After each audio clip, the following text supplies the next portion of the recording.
ready, hold tight. Hold on to your hats, boys. Libos. Hello, good evening, welcome to another episode of the Wednesday Week. Just what the flipping Nora are you all lot doing? I'm still in there. I'm still right behind him. It was just a very well thought out tactical plan by Danny. I want to go! I can literally feel the steam coming out your ears. So it's like a fun little post-game snack. The Wednesday Week! Hello, good evening, and welcome to another episode of the Wednesday Week. Hello from the other side edition. This weekend, we're down in the Big Smoke in Shepherd's Bush. Short walk for me down here, I'll not lie. I can actually walk there. It's lovely stuff. It's my favourite away day. We're playing Queen's Park Rangers, and talking to me tonight is Ben from the W12 podcast in...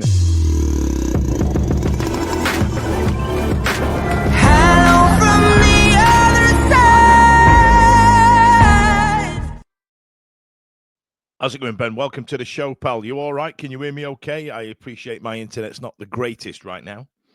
Hello, good evening. Yeah, I can hear you. How are you? Lovely. Yeah, not so bad, not so bad. Bit of a long day. The district line was giving me some ball ache today because I'm up in your yard, actually. I'm in Chiswick, so I'm literally 2 stops away from Queen's Park Rangers, and it's one of my favourites. I absolutely love it. So I'm going to be in Hammersmith on the pints early. Can't wait. It's my favourite day. So let's get into it, right? So Queen's Park Rangers had a difficult time of it last season, like we did. I think we won 2-0 at Your Gaff, didn't we, last year in this fixture last year? Last March it was.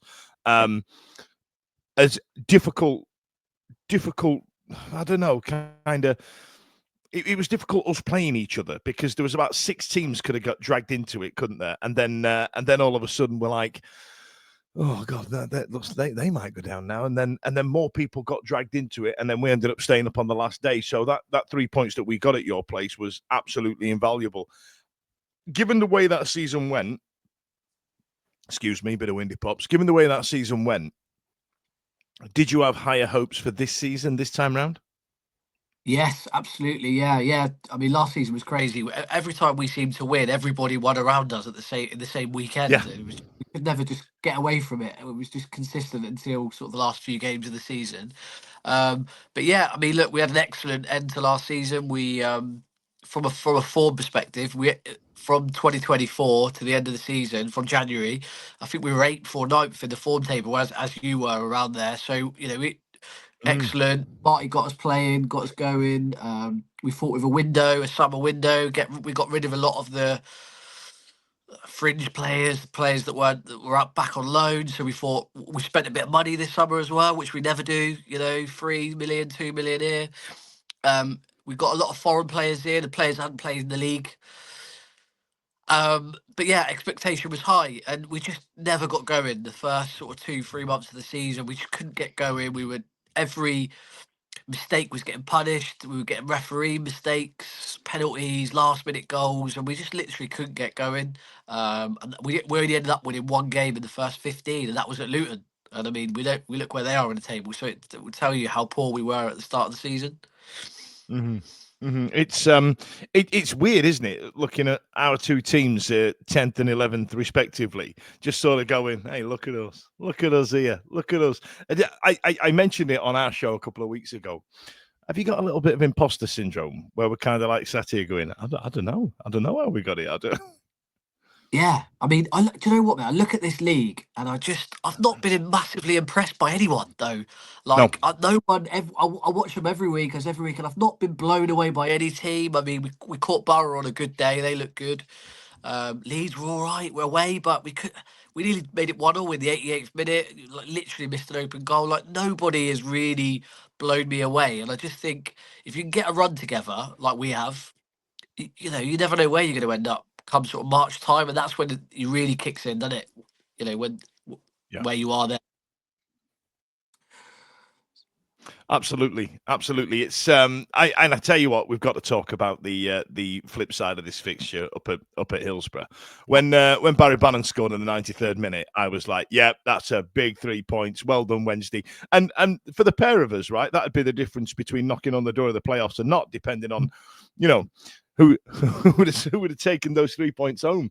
And at the time, you weren't doing great. And I feel like I felt coming away from that game, it was 2 points lost for us. But I tell you what, you were just saying off air that you missed that second goal. Yeah. Yeah, well, the goal went in for Barry Bannon, who just, for whatever reason, always plays amazing against QPR. Every time I watch it, either scores or does an amazing game. So it's no surprise he put it in the top bins. And then so I was so annoyed, I ran out, I walked out the house, just go for a walk, and then I get a call from my brother, and he's like, "Do you see the goal?" And I'm like, "Yeah, I saw it." And 30 seconds later, realised it was our goal that he meant. So yeah, and it was the scrappiest goals as well, wasn't it? Yeah, it was it really frustrating to concede a goal like that. Now, in that fixture, I've got your starting 11 from that time back in the back at the start of the season. I mean, what was it for? It was September, so it was mid-September. So the players here are probably still at the club. Is this going to be a similar sort of lineup I'm looking at? No, absolutely not. No, I'm just looking now. Only our last game, only 4 players played in that team that played on Tuesday night, which was Nardi, Kenneth Powell, Jimmy Dunn, and Field. The rest were either injured or not picked. So the team will be slightly different. So do you reckon that the is it still Marty? Is it still Cifuentes? Cifuentes? How do you pronounce it? It's with a foot, Yeah. isn't it? Fuentes or something. That's how he technically says it, but everyone calls him. It's silent C, isn't it? But yeah. Yeah. So do you reckon he's kind of learned a little bit in it through that early part of the season? He's had to make some wholesale changes. He's got some different guys in and thought this is how I go. Did you notice the wholesale changes? Did it happen all at once, or is it one of those things where it's kind of tweaked a little bit? Yeah, I mean, he's certainly tweaked it. We've got a bit more solid. We have less of the ball. We've tried to implement at the start of the season a bit of a play it from the back, keep it, and then mid press where when they come in we go. And we've turned into a bit of a counter-attacking team with the pace of fingers, and we've got a couple of forwards now. We were quite quick, so we've just become a lot more solid, right? We don't concede that many either, and we've got about 8 centre backs at the club at the moment. So he's got plenty to pick from in that area. But we just, Interesting, because all of ours are broken. All of ours are made of crackers and Lego. So we haven't got any. We're a scrape of the barrel for centre backs right now. really, yeah, we've got Steve Cook, Morrison, Jake Clark-Salter, Ronnie Edwards, who we've just got a loan from Southampton, who's really good. Jimmy Dunn. We've also got Morgan Fox, who will start probably on Saturday as well. So, yeah, we've got quite a lot. Morgan Fox, obviously, we know quite well. He was one of the players. He might be in for a bit of a tetchy reception. Reason being is he was one of those players that during the COVID season, everybody's contract expired before the season finished because there was the break in the football, and he was one of the players that went, "Nah, sod this, I'm off." Alongside Stephen Fletcher. How's he getting on for you guys, Fox? Is he? Always weird as well. Side note with Morgan Fox, if you look at any photos of him front on, you can't see his ears. It's dead weird, but that's a little game for you to play. But yeah, how's he getting on? I've noticed that. Yeah.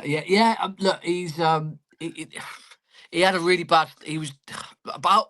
If you'd have asked me this 3 weeks ago, I'd have told you he's not very well, and he's having a couple of poor games over Christmas. But since the turn of the year, he's actually been really good. He's keeping Jake Clark-Salter out of the team, and Jake Clark-Salter last year was Player of the Year, our best player, and he can't get into the team at the moment because Fox is playing so well. So, yeah, it is interesting, and I don't. He's just doing what he needs to do there. No mistakes at the moment, just winning everything, and just every time he gets it, just passes it. So he's doing really well actually. That might change. sounds quite familiar, to be honest, because that happened. He had a woeful start for us, a really terrible start, and we were like, "Wow, God, why is he playing him? How's he got in the team?" And by the time he left, by the time he went, it turned into quite a, not a world beater, but quite a steady fullback. By the time he exited the club, which was a little bit frustrated to lose because it felt like we'd finally got something sorted in that position, and then he went, "No, I sod this." So, and then when you get left for somebody like Stoke, you're a little bit, oh God, really? You know what I mean? What? Stoke? No, I know. I feel the same about like Hull. Like when players Yeah. leave Hull, it's like what? Like why would you want to go there? Yeah. It's not like you've got your London clubs, right? You've got the ones on the south coast. You've got the ones in the big cities, stuff like that. But when you go to somewhere that's in the right actual arse end of nowhere, you're like, I don't know why I kind of take it personally. I'm a little bit, can't believe he's gone there. He must like potteries. I find it really ironic. I saw Giles went to back on loan to Middlesbrough, and ironically, Hull offered him a stupid amount of money to go to Hull originally to stop him from going to Borough. And I think it was last summer, and he's on 20-30K a week, and he's been really poor. And they've loaned him back to Borough now, which I find quite funny.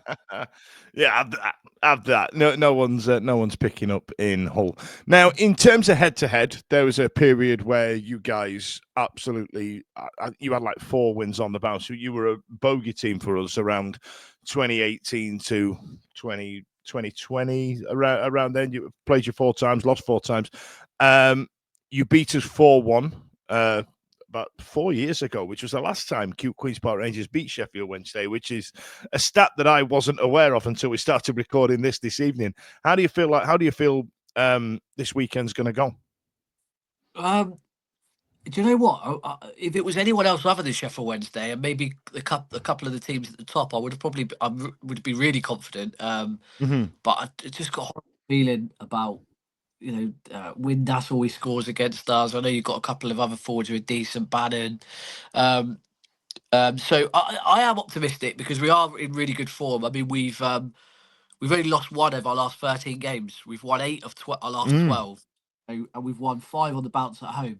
So all those sort of stats steer me to being confident. But it's got to end at some point, right? So I don't know. It's going to be a tough game. You guys always turn up and you're going to give it a go. Good, decent manager. So it'll be a tight game, I imagine, and it will be fine margins. Whoever falls on the right side, referee decision or won the goal or something, I imagine will probably be the difference. And now, obviously, I don't know if you've caught wind of it. There's a lot of chat, obviously, about ownership and about chairman and stuff like that. How's yours getting on? Like, because ours is mad as a fish in petrol. What's your ownership model like? I'm intrigued. I'm going to start asking this question a lot of opposition clubs to see whether it's us doing it wrong or this is kind of par for the course. I want to kind of get a gauge of it. You know what I mean?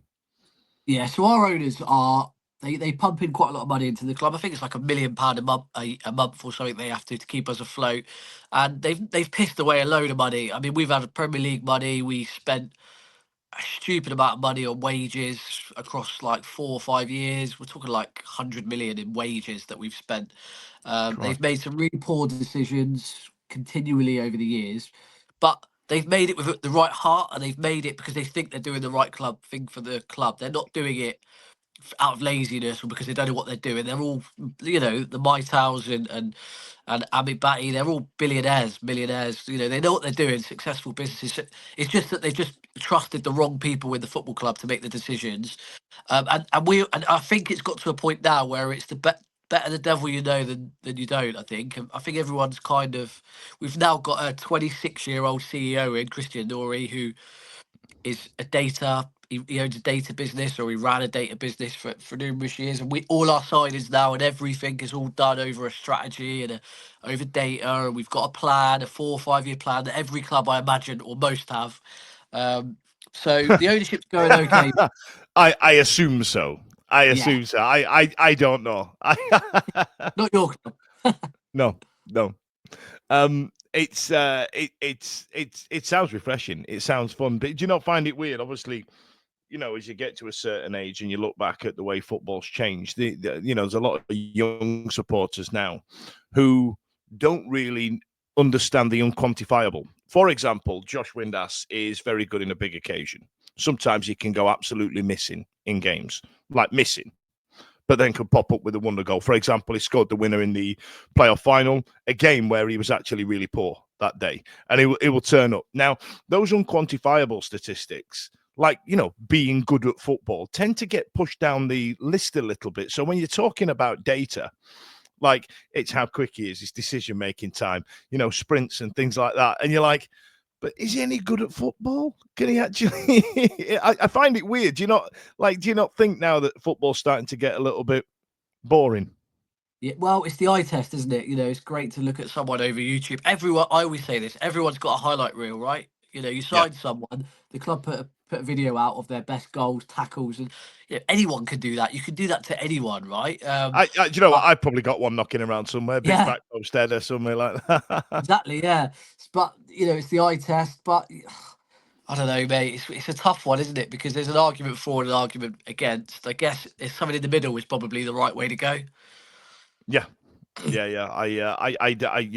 look at Premier League football, and you can see the quality with Leeds and Sheffield United. You can actually see that when they are playing for set pieces, because some nerd has done some work on set pieces are the way to score goals. So in terms of probabilities and things like that, and every time they're touched, they're taking a dive down, they're screaming just like Real Madrid do.